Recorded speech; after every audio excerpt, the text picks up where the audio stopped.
Salve, salve galera, estamos chegando com mais um Conexão UK, pintando na área. E antes de falar sobre o episódio de hoje, eu quero pedir para você que está vendo esse vídeo, se inscrever no canal, ativar o sininho, se gostar lá no final dá o joinha, se não gostar dá o joinha para baixo e tá tudo certo, beleza? Lembrando, se inscreva no Resenha dos Blues, também se inscreva no Chelsea Fan BH 1905, o Vovô Blogueiro e no Chelsea Central Brasil. São canais muito bacanas que criam conteúdo independente do Chelsea e a gente precisa da tua força, beleza? Então, se puder, dá aquela força para nós aí. E vamos lá. Chegando hoje para falar um pouquinho de Londres. Vamos falar dos Hammers. Hammers é West Ham, né? West Ham Football Club, que basicamente todo mundo já conhece um pouco da história dos Hammers, mas a gente vai sair um pouco do campo e bola, vai falar sobre algumas curiosidades como a gente está acostumado a fazer aqui nesse quadro. Os Hammers, só para fazer um contexto histórico mais rápido, é um clube formado em East End, certo? Se eu não me engano, minha colinha aqui, 1895, né? Por trabalhadores de uma siderúrgica que se chamava Thames Iron Works, que dentre as suas atividades, né, de siderurgia, trabalhava com peças para navios, para motores, enfim, e várias outras coisas. Então, esse contexto da criação do West Ham passa muito pelo que é o contexto dos times da Inglaterra, por trabalhadores e operários, certo? E é legal eu falar mais uma parada assim, não confunda o East End, que é a localização da formação, da criação do West Ham, com o East London. São localidades distintas e que talvez num outro vídeo a gente traga aqui para elucidar para vocês. É só para ficar gravado essa informação. Beleza? Então, seguindo o roteiro, o West Ham, sendo de East End e criado nessa época, mandava os seus jogos em Upton Park. Upton Park também é uma localidade dentro do East End, e o estádio era o Bowling Ground, né? Um estádio bem característico dos clubes ingleses, né? Com uma arquitetura muito bacana, né? Um estádio no formato quadrado, né? E que infelizmente ele acabou passando por o West Ham passou por um processo de dificuldade financeira, enfim, assim como vários clubes, e o terreno onde estava o Upton Park, né, o Bowling Ground, ele acabou sendo vendido, enfim, e o Upton foi destruído, né? E hoje, onde era o Bowling Ground, lá em Upton Park, existe um condomínio, né, residencial, pessoas moram lá, e um formato de se preservar a história, que é muito característico dos ingleses isso. Eles deixaram um pedaço da entrada ali, um setor dos torcedores, né, englobado, né, a arquitetura do condomínio. E também tem as traves ainda, as traves do estádio, elas permanecem, elas basicamente fazem parte de um parquinho, algo recreativo para as crianças ali. Passando rapidinho por isso, só para contar um pouco dessa história, porque o Bowling Ground foi um lugar muito, muito bacana, muito romântico, característico e que tem uma história bem legal também. Quem quiser dar uma procurada, busca aí na internet que vai gostar dessa história, certo? Saindo um pouquinho disso, puxando para algumas coisas bacanas sobre a história do West Ham, acho que é muito bacana lembrar, assim, principalmente quem gosta de futebol inglês e gosta da seleção inglesa. O West Ham, ele foi a base da seleção inglesa campeã da Copa de 1966, certo? Com nomes como Bob Moore, Walker Peters, Ray Wilson, que estava também nesse time, negociou na metade da Copa, mas era do time, e o Geoff Hurst, né, que é um ídolo do West Ham e é o cara que fez o hat-trick, né, que marcou 3 gols na final da Copa de 66 contra a Alemanha. Então, dentro desse contexto histórico, é muito, muito legal a gente lembrar essa colaboração, essa participação do West Ham, né, para o futebol inglês e para a seleção inglesa campeã de 66. A gente tem trazido alguns torcedores ilustres para quem gosta de dar aquela pesquisada, né, e tirar essas curiosidades e se divertir um pouco. Muito se diz que, né, que a própria rainha da Inglaterra, a rainha Elizabeth, é torcedora do West Ham, e faz muito sentido, né?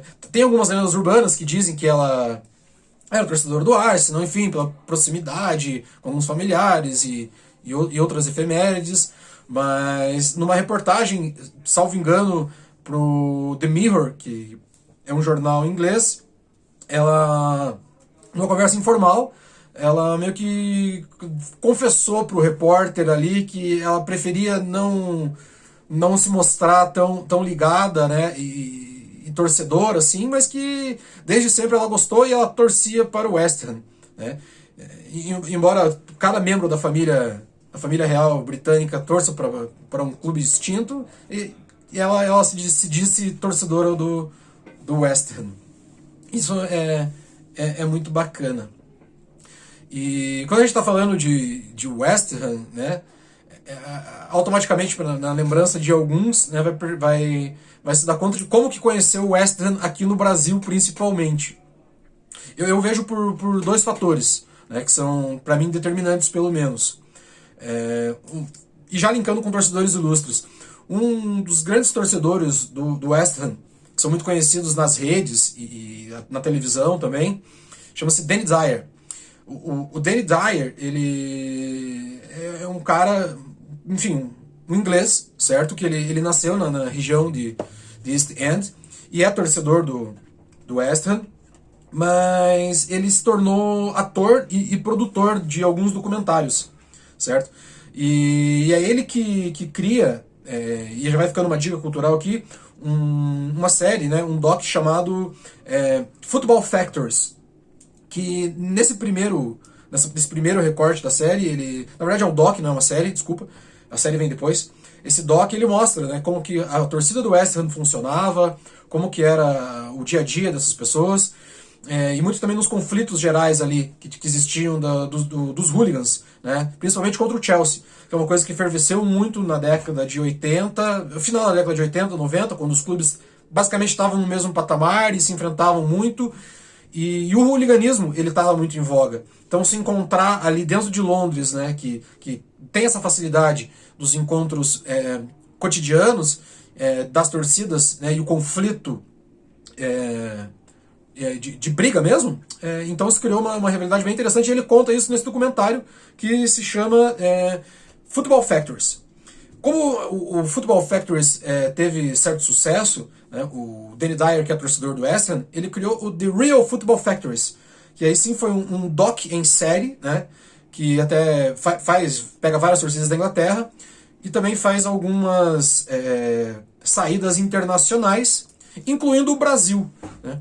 Então, a minha primeira impressão é que o West Ham ele começa a ficar conhecido por conta do Danny Dyer aqui no Brasil e por conta, né, desse documentário. Muita galera vai lembrar também de um outro filme que é de 2005, que chama-se Green Street Hooligans, que simplesmente aqui para nós chegou somente como Hooligans, né, e deixa abastado toda a história do que é o Green Street. Se alguém se interessar, deixa o joinha, comenta aí no vídeo, que aí a gente faz um outro vídeo contra a história do que é o Green Street.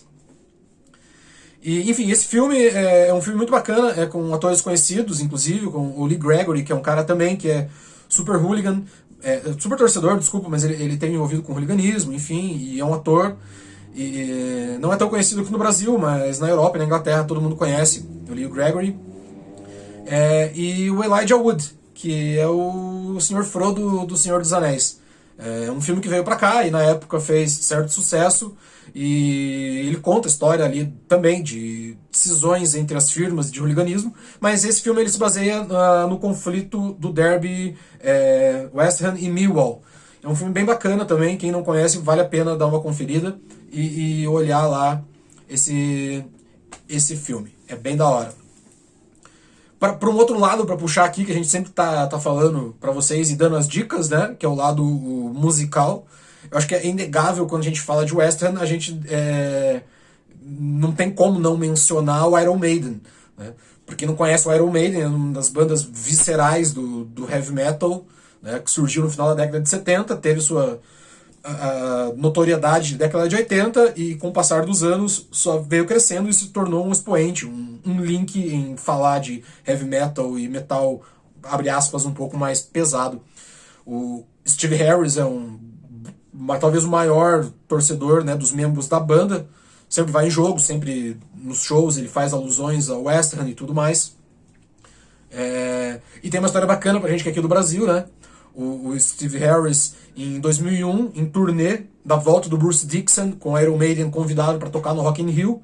Ele tá aqui no final do ano e ele perguntou pro produtor se ia ter algum jogo. E daquele ano, não característico, mas né, efemericamente, aconteceu a final do Campeonato Brasileiro, que era entre Vasco e São Caetano. E aí ele pergunta pro cara, tá, e qual que é o underdog, né? O underdog é o azarão, que ele queria, no literal, né? Ele queria torcer pro time que era mais fraco, porque é característico dos ingleses, e o West Ham, não necessariamente mais fraco, mas passava por cerca de títulos e tudo mais. E, enfim, o cara fala, é o time que se chama São Caetano. E ele, então eu vou torcer pra eles. O cara comprou o ingresso e tava indo pra São Januário, né, com a ideia de comprar uma camiseta do São Caetano. Mas chegando em São Januário, essa parte bacana da história, ele se depara com algumas faixas da torcida jovem do Vasco, que o mascote da torcida jovem do Vasco é o Ed, que é o mascote do Iron Maiden, né? Então, ele automaticamente ele torce pro Vasco, e aí ele até conta num relato depois, num programa, tem no YouTube, é fácil de procurar, como que foi essa história dele, e é bem legal também, para quem quiser dar uma vasculhada. Para deixar uma outra dica de banda, saindo um pouco desse lado do metal, mas que eu gosto, inclusive, mas não é o meu som predileto, vamos assim dizer.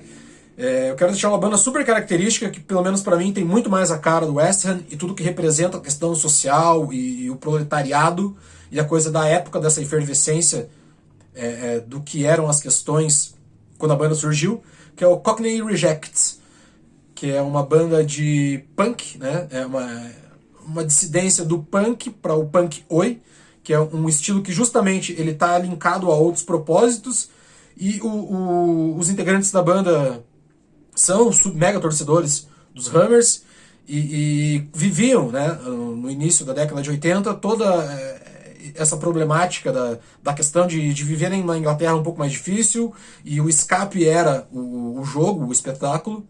Então eles trazem muito dessa questão da arquibancada e das questões sociais contra racismo, né, antifascista, questões tipo em defensoria de minorias, para as músicas embasadas na torcida do West Ham, que tem total ligação, né, desde a sua história, como eu já falei lá no começo do vídeo, com o proletariado e com a galera que sempre foi do corre, que sempre foi da rua, pessoas basicamente humildes, né, que amam futebol, assim como grande maioria dos clubes ingleses. Então essa banda é muito bacana, para quem quiser dar uma procurada também, fica a dica, Cockney Rejects.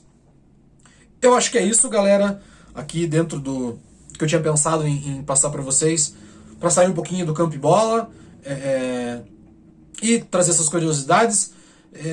Para quem gostou, como eu disse, deixa o joinha, quem não gostou, dá o joinha para baixo, sigam os nossos canais, importante, dá o likezinho aí pra gente no Resenha dos Blues, Chelsea Fan BH 1905, Vovô Blogueiro, Central Chelsea Brasil. Se quiser dar uma curtida no Albion Pub também, a gente agradece. Procura nas redes, tem no Twitter, tem no Instagram, no YouTube, e é isso. Procura lá todo mundo, a gente agradece. Deixa teu comentário aí, o que a gente pode melhorar, o que você gostaria que a gente falasse. Manda uma pauta, hoje em dia é fácil de se comunicar. E espero que vocês tenham curtido. Beleza, galera? Forte abraço e até a próxima.